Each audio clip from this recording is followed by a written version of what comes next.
of U.S. Navy veteran Mark Frericks, who was taken hostage in Afghanistan 2 years ago. The 59-year-old civil engineer and contractor who had worked in Afghanistan for a decade on development projects. Frericks was kidnapped in January 2020 while in Kabul. He's believed to be in the custody of the Taliban-linked Haqqani network. Threatening the safety of Americans or any innocent civilians is always unacceptable, and hostage-taking is an act of particular cruelty and cowardice, Biden said in a statement on Sunday. He went on, the Taliban must immediately release Mark before it can expect any consideration of its aspirations for legitimacy. This is not negotiable. Joining us now is staff writer for The Atlantic, George Packer.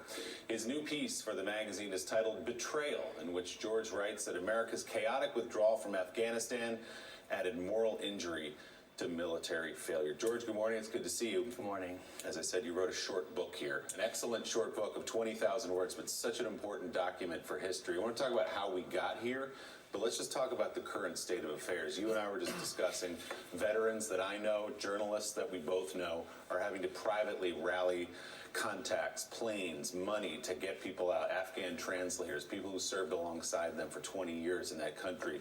What does it look like right now, and how hard is it to get Afghans out? It's become almost impossible. There are tens of thousands of Afghans, both former interpreters, but also just those who are at risk for having, in some ways, associated themselves with the United States.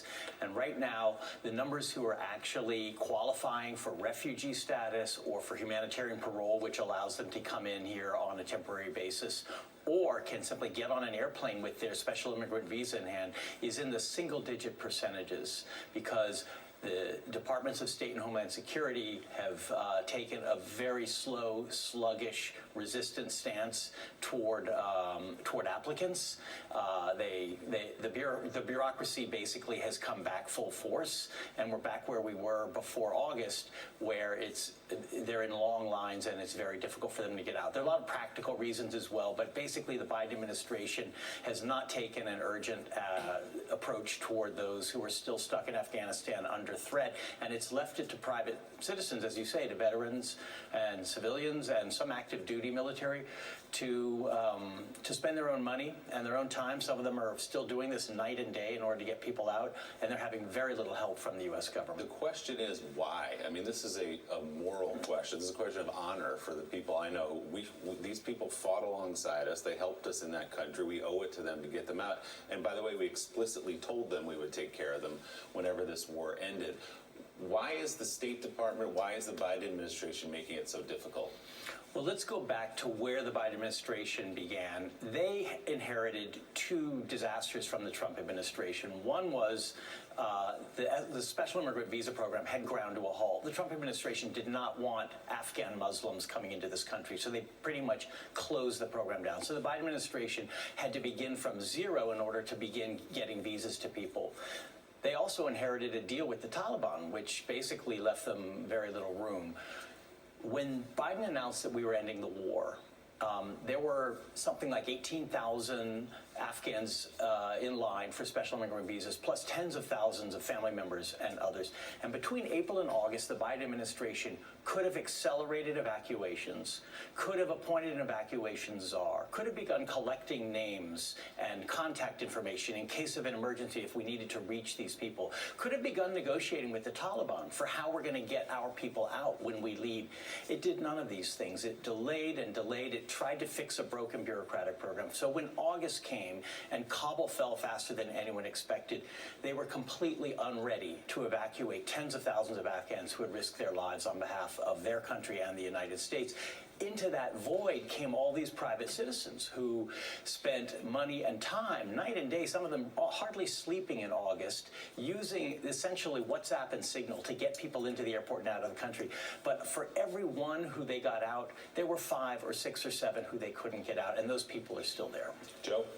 Hey, George, talk about why the Biden administration didn't move more aggressively. Talk about the meeting with the Afghan government where they pled with the Biden administration not to show any overt signals that they were abandoning the country because it would expedite the government's collapse. Right. President Ashraf Ghani of Afghanistan told Biden on a visit to Washington in June that if he began these evacuations, it would signal loss of confidence in the Afghan government. The Afghans were essentially telling the Biden administration what it wanted to hear, because the Biden administration had already, by omission, decided not to do early evacuations.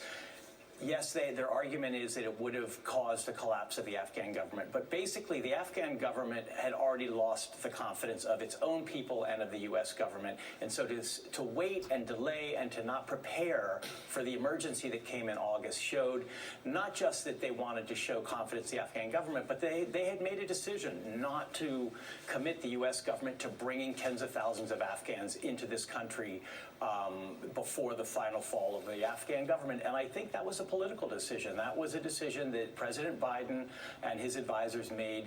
And my sources told me that it was partly because of a fear that it would kind of be conflated with the crisis at the southern border, a huge immigration disaster that the administration would have on its hands in the middle of negotiations over infrastructure and other bills. And so in a sense, they punted it. They decided to do it quietly and bureaucratically, which was wholly inadequate to the crisis.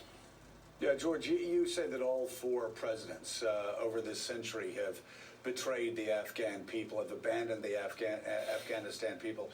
Let's go through this. George W. Bush, how did he abandon the Afghanistan people? I think immediately after the fall of the Taliban, with the kind of hubristic, arrogance of our victory, that we somehow assumed that they were gone, they were never coming back. Very quickly, Bush, his attention shifted to Iraq, and we left it to the Afghan people to try to rebuild their society with some outside help. But basically, the precious attention of the U.S. government moved elsewhere. Barack Obama then came in and spent a long time deciding whether or not to add more troops. He finally did under pressure from the military, but he also immediately announced that they would be withdrawn in 18 months. Donald Trump came in and negotiated the deal I mentioned earlier, which essentially said, we're out of here and we're going to leave it to chance to see what happens to the Afghan government, and especially the Afghan people, women and girls, under the tender mercies of the Taliban. Joe Biden came in, inherited that deal, and decided to make good on it and to withdraw the last troops. So really, in a sense, were we ever completely serious about this country? Did we ever take seriously the position we put the Afghan people in? They did rebuild their society. They created a civil society in the cities. They gave some freedoms to women and girls. They created the most vibrant media in the region. There were things worth saving in Afghanistan. And what I find remarkable is not the decision to leave, which I can understand, but the cavalier way we left, the callousness of the way we left, as if we had no commitments any longer once we decided to end the war, as if our job was done. And that's what put Afghans in the nightmarish position they were in when Kabul fell in August. George, there are diplomats and activists across Afghanistan who've tried to prevail upon the Biden administration that the women and girls, at the very least, need our help and support, because we all know what the Taliban would do, and that's happening. You have a scene from 2010 in which Richard Holbrooke, who was President Obama's envoy to Afghanistan, goes in to speak to the vice president. He has an audio diary of this moment, and he asks Vice President Biden to consider the women and girls of Afghanistan. You quote Biden as saying, "I'm not sending my boy back there to risk his life on behalf of women's rights," talking about his son Beau, who'd been deployed to Iraq. Why didn't that argument hold more, not just in that moment, but in the last few months with this administration? I think Biden made a judgment, and it's not at all a wrong one, that human rights is not alone sufficient cause for committing U.S. troops. We don't send our troops anywhere that human rights are in danger. That's an obvious national security argument.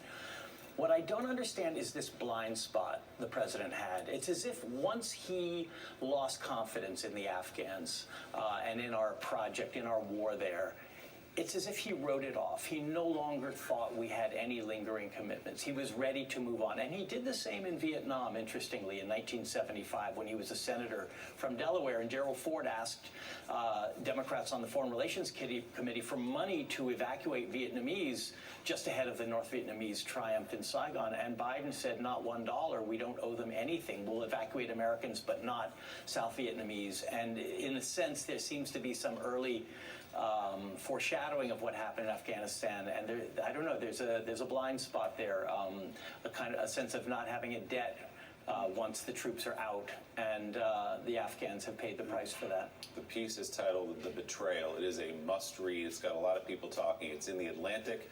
George Packer, thanks so much for being here to share it with us. Appreciate it. My pleasure. Coming up next, the White House is